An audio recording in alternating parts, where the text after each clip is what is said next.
کو باقی رکھیں، یعنی کہ جو دوسرا کر رہا ہے ہم بھی کرنا شروع کر دیں۔ منع کیا گیا ہے، رسول اللہ نے کہا کہ تم یہودیوں کے طریقے سے نہیں رہو، نجم البلاغہ میں جا کے پڑھیں، کہا کہ تم یہودیوں کے طریقے سے اپنی داڑھی نہیں رکھو، حتیٰ اس حد تک پرہیز کہ یہودیوں کی طرح تمہاری داڑھی نہیں ہو، تمہارا ظاہر یہودیوں کی طرح نہ ہو، تمہیں دیکھ کے یہ نہ لگے کہ یہ پتہ نہیں کیا ہے، تمہارے چہرے کو دیکھ کے، تمہارے ہاتھ کو دیکھ کے، تمہارے پیروں کو دیکھ کے جدھر دیکھے لگے کوئی دوسرا جیسا ہے، نہیں، ایسا انسان بنے کہ مسلمان لگے، اپنے آئیڈینٹیفیکیشن کو باقی رکھے انسان کا۔ سختی سے منع کیا کہ نہیں یہودیوں کی شکل اپناؤ، ظاہری شکل نہیں اپناؤ، ظاہری شکل بھی نہیں اپناؤ۔ حتیٰ بعض مراجع نے فتویٰ دیا کہ تم نہیں لگاؤ، ٹائی نہیں لگاؤ، مثلا یہ علامتیں ہیں کچھ چیزوں کی، صلیب کی علامت ہے، باطل چیز ہے، نہیں لگاؤ۔ اب بعض جگہ مجبوریاں ہوتی ہیں، مجبوریوں کی بنیاد پر بہت ساری اجازت دی جاتی ہے، وہ الگ بات ہے۔ تو دین میں ایک حکم یہ دیا گیا کہ ایسے لوگوں کی شباہت اختیار نہیں کرو، سملیرٹی ایسے لوگوں کی اختیار نہیں کرو جو تمہاری اپنی آئیڈینٹی کو کھو دے، تمہاری اپنی پہچان ہونی چاہیے۔ ہر کام دوسروں کو دیکھ کے نہیں کیا جائے، اپنے کام ہونا چاہیے، اگر کر دیا ہے تو پھر چینج کرنے کی ضرورت ہے۔ اب میں یہاں یہ بتانا چاہ رہا تھا کہ عمل کو چینج کرنے کا عمل بہت سخت ہے، اسے بہت توجہ کریں۔ بار بار میں کیوں کہہ رہا ہوں؟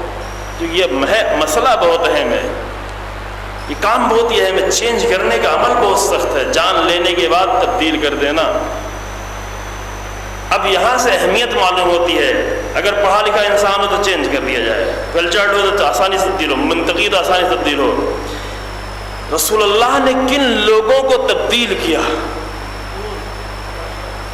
بس یہاں پہ توجہ فرما لیں۔ لیکن یہاں پہ حق ادا نہیں ہوتا، رسول اللہ کا حق نہ ہم ادا کر پاتے ہیں، نہ اہل سنت ادا کر پاتے ہیں، نہیں ادا کر پاتے، واقعہ نہیں ذکر ہوتا، سب نکتے نہیں ہوتے، بیان نہیں ہوتی، گفتگو نہیں ہوتی،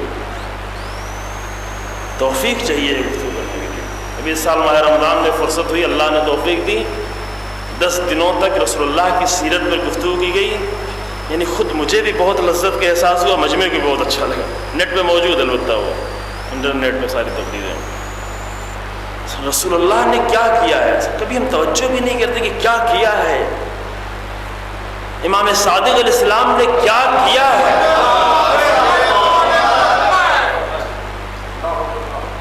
ہم صرف نام کی حد تک ابھی آگے ٹھہرے ہوئے، نام کسی طرح ذکر ہو جائے، اس کے آگے نہیں دیکھتے کہ کیا ہو گیا، کتنی بڑی تبدیلی۔ بعثت کے دن کون سا دن ہے؟ بعثت کے دن آتا ہے، نہیں معلوم آپ کیا کرتے ہیں۔ ایران میں بعثت کا دن آتا ہے، اس کے 10 دنوں مہینے پہلے سے بعثت کی تیاریاں ہوتی ہیں۔ بعثت کا دن معمولی دن نہیں ہے، بعثت تاریخ کا اہم ترین دن ہے، کہ بعثت سب سے بڑی تبدیلی کے سبب بنی ہے۔ پوری تاریخ انسانیت تبدیل ہوئی ہے تو بعثت کے ذریعے سے۔ ہر انبیاء کی بعثت اہم ہے، لیکن سب سے اہم بعثت پیغمبر اکرم صلی اللہ علیہ وسلم۔ ایک جملہ ہے یاد آ گیا امام خمینی رحمۃ اللہ علیہ کا، اس سال بعثت میں ہم نے 2 ٹیلی ویژن چینلوں پہ یہ بات کہی تھی، شاید آپ نے بھی سنی ہو، ہادی چینل پہ اور سحر ٹی وی پر، اگر یہاں ہو تو آپ نے سنی ہوگی، لیکن اگر نہیں سنی تو میں تکرار کرتا ہوں۔ امام خمینی رحمۃ اللہ علیہ کی جملہ ہے، فرماتے ہیں کہ دن خود نہ نحس ہوتے ہیں نہ سات ہوتے ہیں۔ دن جو ہے نہ دن نحس ہوتا ہے نہ سات ہوتا ہے۔ دن کا نحس ہونا اور سات ہونا اس واقعے کی بنیاد پر ہے کہ جو اس دن پیش آیا۔ بہت توجہ کریں، یہ بھی ہمارے یہاں غلط چیز ہے، ہر دن کے سامنے لکھے یہ صحت، یہ سات ہے، یہ نحس ہے، یہ سات ہے، یہ نحس ہے، یہ سات ہے، یہ نحس ہے۔ یہ جنتری والا دین ہے۔ جنتری یعنی کیا؟ یعنی جنتر والا، جنتر منتر والا دین، یہ بھی دوسروں سے لیا گیا، اسلامی نہیں ہے یہ سب۔ اب جنتری میں کچھ اسلامی چیزیں بھی ڈال دیتے ہیں، چونکہ یہ ضروری ہے کہ جب بھی باطل آتا ہے تو اس میں حق نہ کچھ ملا دیا جاتا ہے، حق ملایا نہ جائے تو قبول نہیں کیا جائے گا۔ سخت بات ہے، سخت بات ہے، سنیں تھوڑی دیر کے لیے۔ جنتری یہ ہے، نہیں معلوم منتری ہے، منتری دنیا کو تباہ کر رہے ہیں، منتری لوگ پورے ملک کو تباہ کر رہے ہیں، جنتری ہمارے دین کو تباہ کر رہے ہیں۔ ہمیں جب کوئی بڑا کام کرنا ہوتا ہے تو قرآن آ کر نہیں دیکھتے، جنتری دیکھتے ہیں۔ یہ جنتر منتر والے لوگ. ہمارا کلچر جنتر منتر کا کلچر ہے. جنتر منتر اسلامی نہیں ہے. ہر دن کے سامنے یہ ساتھ ہے, یہ نئے سے. بعض کیلنڈروں میں ہم نے یہ بھی دیکھا, پتہ نہیں یہاں ہے کہ نہیں ہے, کہا کہ یہ دن 7 تو ہے لیکن سفر کے لیے نئے سے ہے. عجب مصیبت میں ڈال دیا ہے نا. ساری دنیا سفر کرے, تجارت کرے, آگے بڑھے, کامیاب ہو. ہمارے 365 دنوں میں 300 دن کہتے ہیں منحوس ہے, سفر ہی نہیں کرو. سفر نہیں کریں گے تو آگے کیسے؟ قرآن کہتا ہے آگے بڑھو, سفر کرو. قرآن کہتا ہے سیرو فی الارض, زمین پر سیر کرو, دیکھو, تجربے حاصل کرو, کامیابی حاصل کرو. اور ہم کہتے ہیں نہیں, یہ دن سفر نہیں, یہ دن سفر نہیں ہوئی. امام علی علیہ السلام نکلنے لگے جنگ نہروان کے لیے.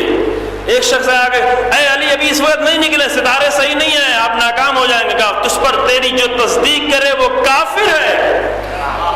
ستاروں پہ بھروسہ کر کے چل رہا ہے, ستاروں پہ بھروسہ کرتا ہے. ان کو بلاتے ہیں آپ اپنے گھر بنانے کے لیے جو ستاروں کی باتیں کریں. ستارے ہماری تقدیریں بناتے ہیں کہ اسلام ہماری تقدیریں بناتا ہے.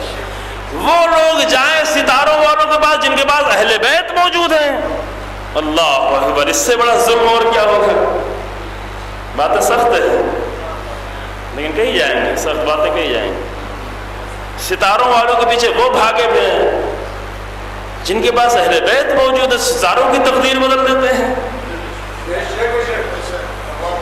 جن کی کائنات میں پوری, جن کے ہاتھوں میں پوری کائنات رکھی گئی ہے, وہ جاتے ہیں کس کے پاس؟ ایک ایسے غیر کے پاس کہ آؤ تم ستارے دیکھ کے بتاؤ کہ ہمارا گھر صحیح ہے کہ نہیں ہے, کھڑکیاں صحیح ہیں کہ نہیں ہیں, دروازے صحیح ہے کہ نہیں ہیں. کتنی باطل چیزیں ہیں یہ, کتنی باطل چیزیں ہیں یہ.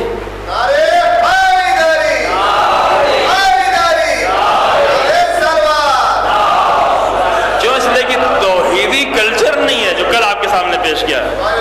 توحیدی کلچر نہیں ہے. اگر توحید ہوتی, اگر اللہ پہ بھروسہ ہوتا تو صرف ایک عمل کہا کہ جب بھی تم کوئی بڑا کام کرو تو بسم اللہ الرحمن الرحیم کو.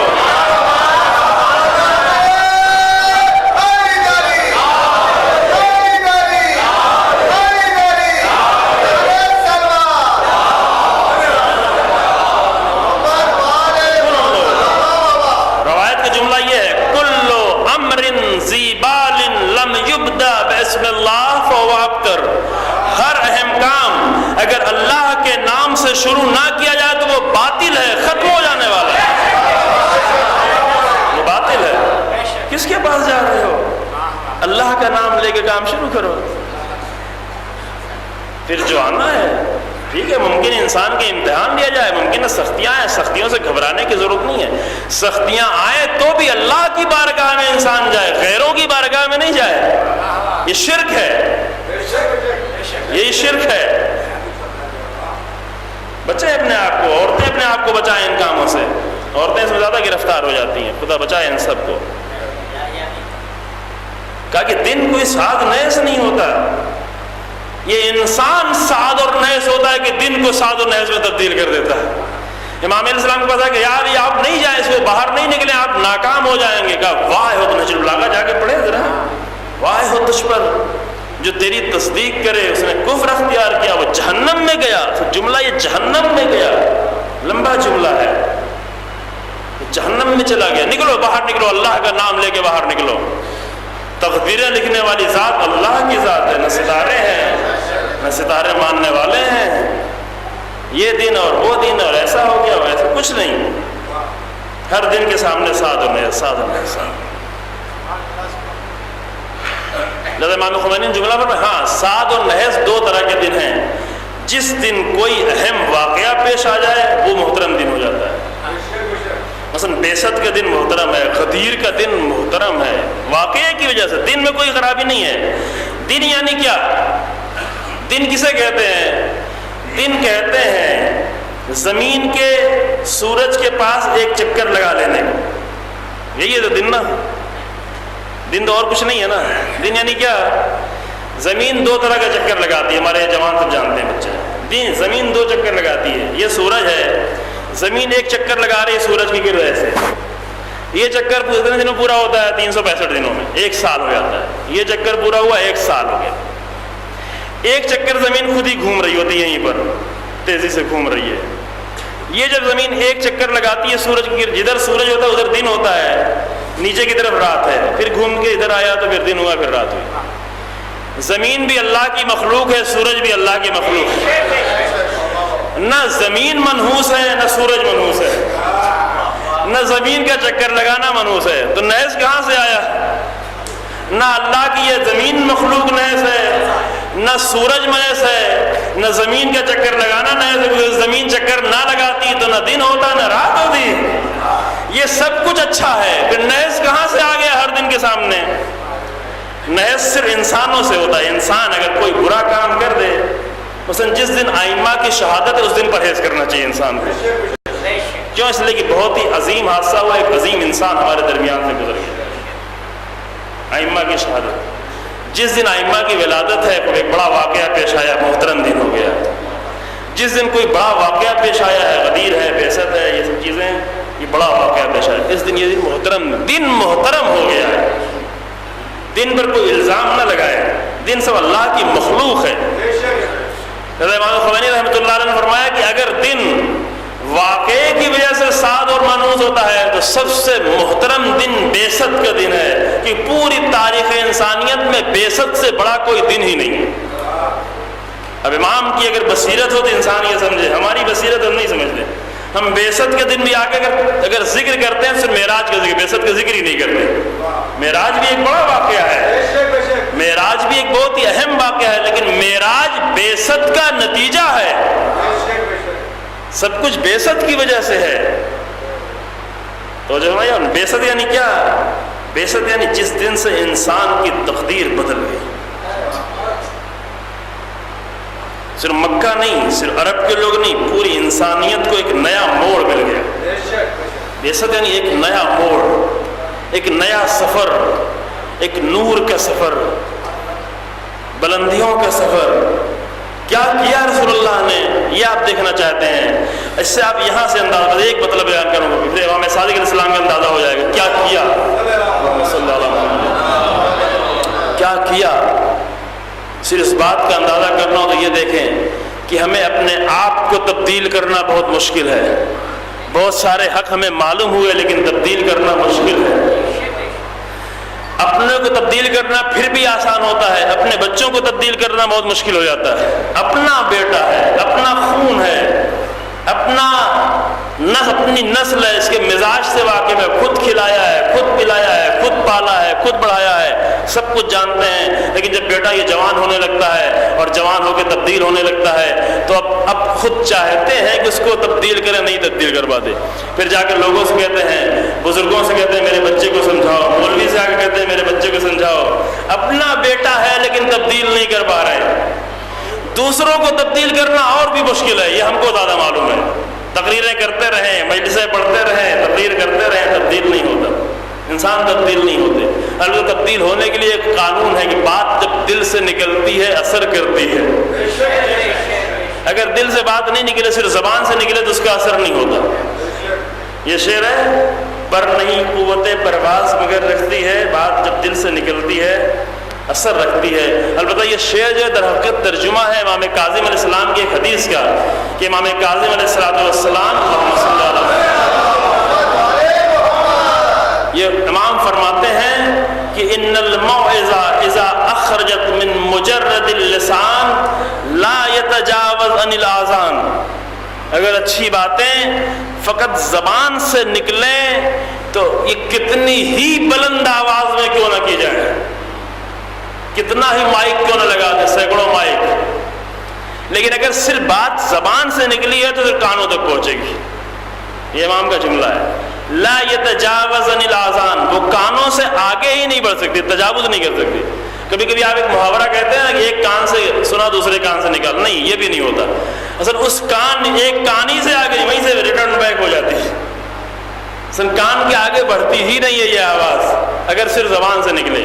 لیکن وَإِذَا أَخْرَجَتْ مِنَ الْقَلْبِ دَخَلَتْ فِي الْقَلْبِ، لیکن اگر اچھی باتیں دل سے نکلیں تو اگر زبان سے نہ بھی کہی جائیں تو دل میں پہنچ جاتی ہیں۔ زبان سے نہ بھی کہی جائے، صرف انسان کو دیکھ کر انسان تبدیل ہو جاتا ہے۔ بہت سارے لوگوں کو صرف دیکھ کر لوگ تبدیل ہو جاتے ہیں، کیونکہ جو کچھ کر رہے ہوتے ہیں وہ دل سے کر رہے ہوتے ہیں، زبان سے نہیں کر رہے ہوتے، زبان نہیں استعمال کرتے، دل. ہاں اگر دل میں بات ہے تو زبان بھی استعمال کر سکتا ہے، لیکن فقط زبان استعمال کرنا اس کا اثر نہیں ہے. تو یہ بہت مشکل کام ہے. مجلسیں پڑھتے ہیں، تقریریں کرتے ہیں، لیکن اثر نہیں ہوتا. اگر اثر نہیں ہوا اس کا مطلب کیا ہے؟ کمی ہے. یہ عمل ہی بہت مشکل ہے، چینج کرنے کا عمل بہت مشکل ہے. لوگ 50-50 سال تک ایک ممبر پر آ کر تقریریں کرتے ہیں، بعد میں دیکھتے ہیں مجمع آگے بڑھنے کے بجائے اور پیچھے جا رہا ہے. ترقی کرنے کے بجائے مولوی 20 سال تک ایک جگہ پہ رہے اور وہی ترقی نہ ہو معاشرے میں، یعنی کیا؟ یا پھر امام خمینی رحمۃ اللہ علیہ ایک جملہ یاد رہا ہے، فرمایا اگر کسی معاشرے میں جاؤ اور دیکھو کہ وہاں کے لوگ بہتر نظر آ رہے ہیں تو یہ سمجھو وہاں پر کسی اچھے عالم کا گزر ہوا. عالم کی ذمہ داری ہے کہ وہ معاشرے کو تبدیل کر رہا ہو، بہتر کر رہا ہو، تبدیل کر رہا ہو، جوانوں کو تبدیل کر رہا ہو. کام سخت ہے لیکن تبدیل کر رہا ہو. تو میں نے عرض کیا کہ خود کو تبدیل کرنا مشکل ہے، اپنے بچے کو تبدیل کرنا مشکل ہے، دوسروں کو تبدیل کرنا مشکل ہے. اب یہاں سے آ کر دیکھیں، اگر انسان جاہل ہو تو تبدیل کرنا اور مشکل ہے، پڑھا لکھا تو پھر بھی، انکلچرڈ ہو اور مشکل ہے، ان لاجیکل ہو تو اور مشکل ہے. اب آ کے دیکھیں رسول اللہ نے کن لوگوں کو کس زمانے میں کتنا تبدیل کیا.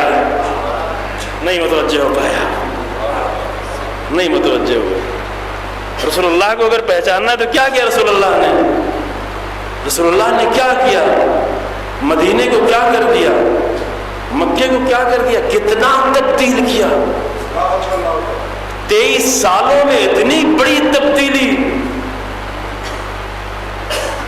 جب جنگ خندق ہو رہی تھی 5ویں ہجری میں، رسول اللہ کی زندگی بھی 5 سال باقی، صرف 5 سال پہلے جنگ خندق میں جب رسول اللہ خندق کھود رہے تھے خود بھی، یہ نہیں کہ ہم رسول ہے تم لوگ خندق کھودو ہم دیکھ رہے ہیں.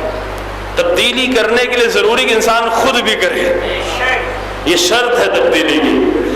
رسول اللہ گزر رہے تھے سفر میں کچھ لوگوں کے ساتھ، ایک جگہ ٹھہرنے کے بعد کھانے کا وقت آیا، کھانے کی تیاری کہا. کسی نے کہا کہ ہم بکرا ذبح کریں گے، جانور.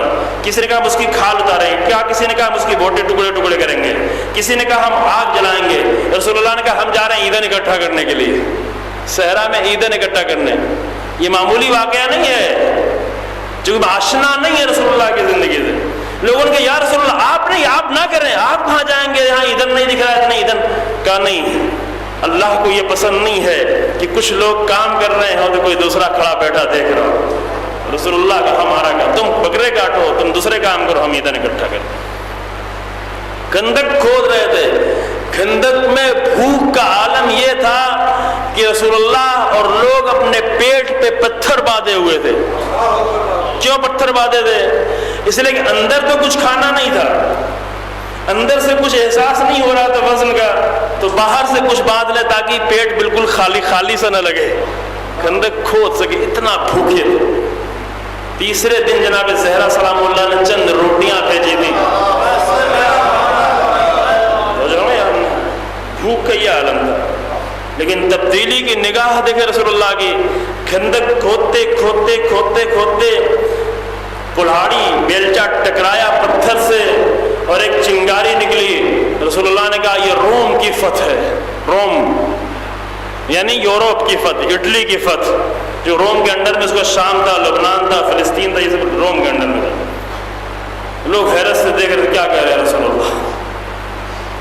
ابھی پیٹ میں کھانا نہیں ہے، کئی دن کے بھوکے ہیں، سامنے اتنا بڑا لشکر موجود ہے اور جان کو خطرہ ہے. اپنی جان کو بچانے کے لیے خندق کھود رہے ہیں، یہاں اپنی جان کو خطرہ ہے. رسول اللہ کہہ رہے ہیں یہ روم کی فتح ہے. روم یعنی اس وقت کے امریکہ، سپر پاور. دوسرا پتھر ٹکرایا، پھر چنگاری نکلی، کہا یہ ایران کی فتح ہے. لوگ اور حیرت سے دیکھ لے کیا ہو گیا رسول اللہ. ہوا کیا ہے کہ بھوک بہت زیادہ تو نہیں لگ گئی؟ معاذ اللہ معاذ اللہ. وہ لوگ نہیں سمجھ پا رہے تھے، لیکن رسول اللہ جانتے تھے کہ رسول اللہ اپنے عمل کے ذریعے سے اتنی بڑی تبدیلی لے آئیں گے. نہیں پہچانا، نہ اہل سنت نے پہچانا، نہ ہم نے پہچانا. اور رسول اللہ کو نہیں پہچانا، اس لیے ہمارے اندر تبدیلیاں نہیں آ رہی ہیں. کیسی تبدیلی رسول اللہ نے پیدا کی؟ وہ جو لقمے پر جنگ کرتے تھے ان کے اندر رسول اللہ نے اتنی بڑی تبدیلی پیدا کی، اپنی جانیں دینے لگے. اپنی قربانیاں دینے لگے. بہت سارے نمونے میں پیش کرنے کا وقت نہیں ہے. ایک نمونہ ہے, میں بار بار بیان کرتا ہوں, ایک نمونہ صرف. ایک جوان جس کی ابھی کل شادی ہوئی تھی, یعنی آج کے دن میں شادی ہوئی, پہلی رات ابھی گزری ہے, صبح کا وقت آیا ہے, لیکن تبدیلی ایسے ہوتی ہے. رسول اللہ نے اس طرح ذہنوں کو تبدیل کیا ہے, اس طرح انسانوں میں تبدیلی, ایک دو لوگوں میں تبدیلی نہیں, اس طرح سینکڑوں لوگوں میں, اس طرح پورے معاشرے میں تبدیلی کی ہے. ابھی صبح کا وقت قریب, ابھی اندھیرا ہی ہے کہ مدینے کی گلیوں میں گھوڑوں کی ٹاپوں کی آواز سنائی پڑی. باہر نکل کے پوچھا کیا خبر ہے؟ کیا رسول اللہ نے مسجد میں حکم دیا جہاد کا. کہ ہم بھی چلتے ہیں, ہم بھی چلتے ہیں. ابھی جوان ہے, ابھی کل تیری شادی ہوئی, ابھی پہلی شب گزری ہے, ابھی وہ کہہ سکتا تھا کہ میری شادی ہوئی ہے, بیوی کا حق ہے, لیکن رسول اللہ نے ذہنوں کو اس طرح سے تبدیل کیا تھا کہ ہم بھی چلتے ہیں. چلا گیا اتفاق سے, غسل بھی نہیں کر پایا تھا, شادی ہوئی تھی, غسل بھی نہیں کر پایا تھا, چلا گیا. میدان جنگ میں پہنچ گیا, راستے میں کہیں فرصت نہیں ہوئی غسل کرنے کی, میدان جنگ میں تیمم سے سب کچھ کام کیا, نمازیں پڑھی. میدان جنگ میں جا کر جنگ کرنا شروع کر دی, پانی نہیں ہوتا تھا میدان جنگ میں اتنا کہ غسل کیا جائے. اتفاق یہ ہو کہ جنگ میں جا کر یہ جوان شہید بھی ہو گیا. کیا ہوا؟ یہ جوان جا کر شہید ہو گیا. جب شام ہوئی, جنگ رکی, رسول اللہ نے اپنے ساتھیوں کو بھیجا, جا کر شہیدوں کو دفن کر کے آؤ. جب دفن کر کے پلٹے تو پوچھا سب کو دفن کر دیا؟ سب کچھ ٹھیک تھا؟ کہا ہاں سب کچھ تو ٹھیک تھا, لیکن ایک جوان تھا, عجب منظر تھا. ایک جوان کو دیکھ کر بڑا تعجب ہو گیا. کیا دیکھا؟ دیکھا کہ اس کی لاش پوری بھیگی ہے, ایسے لگتا ہے جیسے پانی سے دھل دیا گیا ہو. تو کہا رسول اللہ نے فرمایا کہ تم جانتے نہیں, وہ حنظلہ تھا, غسل نہیں کر پایا تھا, فرشتوں نے آ کر اسے غسل دیا. اور اسی دن سے شہادت کے بعد ان کا نام پڑ گیا حنظلہ غسیل الملائکہ. تاریخ یہاں پہ پڑھنے کی فرصت نہیں دے گی کہ یہ حنظلہ کے بیٹے تھے جنہوں نے امام حسین علیہ السلام کی شہادت کے بعد عبداللہ ابن حنظلہ, اسی ایک شب میں ولادت جو ہوئی, حنظلہ کے بیٹے, ان کے 10 بیٹے 10 پوتے تھے حنظلہ کے, ان سب نے مل کر مدینہ میں انقلاب کیا یزید کے خلاف, اور سب کے سب شہید ہوئے. تو میں یہ واقعہ کیوں بیان کر رہا ہوں؟ یہ واقعہ اس لیے بیان کر رہا ہوں کہ یہ ایک واقعہ نہیں ہے, بہت سارے واقعات رسول اللہ نے اس طرح تبدیل کیا ہے. ہم مولوی ہو کہ نہیں تبدیل, اپنے آپ کو تبدیل نہیں کر پاتے, لوگ تبدیل نہیں کر پاتے, رسول اللہ نے پورے معاشرے کو تبدیل کر دیا. یہ واقعہ, یہ تاریخ کے موڑ تھے, تاریخ کا موڑ آتا ہے تو انسان تبدیل ہوتے ہوئے نظر آتے ہیں. کربلا تاریخ کا ایک بہت بڑا موڑ ہے. کربلا نے آ کر تاریخ کے رخ کو تبدیل کر دیا ہے. بیست کے طریقے سے بیست بھی ختم ہو جاتی ہے اگر کربلا نہ ہوتی. پھر کربلا کو آ کر زندہ کیا ہے امام صادق علیہ السلام. اللہ, کربلا کو نئی زندگی عطا کی ہے امام صادق علیہ السلام. کربلا کو علمی طریقے سے پیش کیا, کربلا کو مکتب بنایا ہے, کربلا کو آئیڈیالوجی بنایا ہے. امام صادق علیہ السلام کا کردار کتنا بڑا کردار ہے. کربلا سے رسمیں رہ جاتی اگر امام صادق علیہ السلام نہیں ہوتے. کربلا کو آئیڈیالوجی بنا دیا. ابھی ہم کربلا کی رسموں ہی میں سے پڑے ہوئے ہیں, کربلا کی آئیڈیالوجی تک نہیں پہنچے ہیں. کیوں نہیں پہنچے؟ اس لیے کہ امام صادق علیہ السلام تک ابھی نہیں پہنچے. امام صادق تک پہنچ جائیں تو کربلا کی آئیڈیالوجی تک بھی پہنچ جائیں. اگر کربلا کی آئیڈیالوجی تک پہنچ جائیں تو کربلا کا کام ہی ہے تبدیل کرنا. جس زمانے میں جہاں بھی کربلا اپنا لی جائے, حتیٰ غیر بھی آ کر کربلا کو اپنا لے تو تبدیل ہوتا ہوا نظر آتا ہے. غیر کہا گیا ہے, قاضی نے کیا کہا, ہم نے جو کچھ لیا ہے کربلا سے سیکھا ہے. غیر بھی اگر کربلا کی آئیڈیالوجی لے لے تو کربلا تبدیل کر دیتی ہے معاشروں کو. امام خمینی رحمۃ اللہ علیہ کہتے تھے محر چداری میں محرم و سفر, میرے پاس جو کچھ ہے وہ کربلا سے, محرم و سفر سے. ہم محرم و سفر سے خالی ثواب لیتے ہیں, لیکن امام خمینی نے محرم و سفر سے کیا لیا؟ اتنا کچھ لیا کہ پورے معاشرے کو تبدیل کر دیا. کربلا سے لینے کا ہنر آنا چاہیے. کربلا سے لینے کا ہنر کس سے سیکھا جائے؟ یہ امام صادق علیہ السلام بتائیں گے. امام صادق نے کربلا کو آئیڈیالوجی بنایا. بس اس وقت ہمارا تمام ہو رہا ہے. امام صادق علیہ السلام نے کربلا کو ایک مکتب بنا کر پیش کیا، آئیڈیالوجی بنا کر پیش کیا۔ کربلا ختم ہو جاتی اگر سید سجاد نہ ہوتے، کربلا ختم ہو جاتی اگر زینب نہ ہوتی، اس کے بعد بھی کربلا ختم ہو جاتی اگر امام باقر نہ ہوتے، اس کے بعد بھی کربلا ختم ہو جاتی اگر امام جعفر صادق نہ ہوتے۔ سب نے کردار ادا کیا۔